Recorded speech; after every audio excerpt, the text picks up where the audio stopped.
फैसला होने वाला था कि प्रोजेक्ट बंद कर दिया जाए। अहमद का दिल धड़कने लगा। उसने सोचा अगर आज खामोश रहा तो शायद हमेशा के लिए मौका खो दूंगा।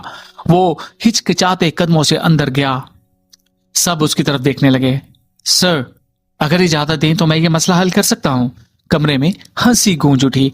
एक पियन, और वो भी इतने बड़े मशीन के फॉल्ट का हल करेगा? सीईओ ने मगर सुकून से पूछा, तुम इंजीनियर हो?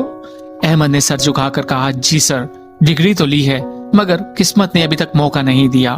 अहमद ने ब्लूप्रिंट मेज पर फैलाया।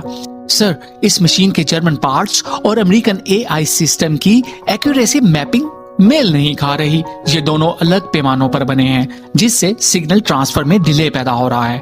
अगर हम इनके बीच एक मखसूस सेंचुराइजिंग किट लगा दें तो पूरा सिस्टम मतवाजन हो जाएगा।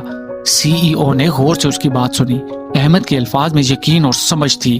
ठीक है, सीईओ ने कहा, तुम्हें एक मौका दिया जाता है। अगर कामयाब हुए तो तुम्हारा मुस्तकबिल बदल सकता है। अहमद ने चंद औजार उठाए। उसने पुर्जे खोले, एक मशीन से मतलूबा किट निकालकर नई मशीन में फिट कर दी। सब सांस रोके खड़े थे। जब उसने कहा, सर अब इसे ऑन करें, तो कमरे में खामोशी छा गई। बटन दबाया गया। मशीन ने गहरी आवाज के साथ जिंदगी की पहली सांस ली। इस बार कोई फॉल्ट नहीं आया। सबके चेहरे हैरत से जगमगा उठे। फिर तालियों की गूंज ने कमरा भर दिया। सीईओ आगे बढ़ा और अहमद के कंधे पर हाथ रखा। अहमद, आज से तुम इस प्रोजेक्ट के मैनेजर हो। अहमद की आंखों में नमी आ गई। उसने वो लम्हा महसूस किया जब सालों की मेहनत, आंसू और कुर्बानियां कामयाबी के रंग में ढलती हैं। चंद महीनों के बाद उसकी माँ का इलाज मुकम्मल हो गया। उसकी मुस्कुराहट अहमद के लिए दुनिया की सबसे बड़ी कामयाबी थी।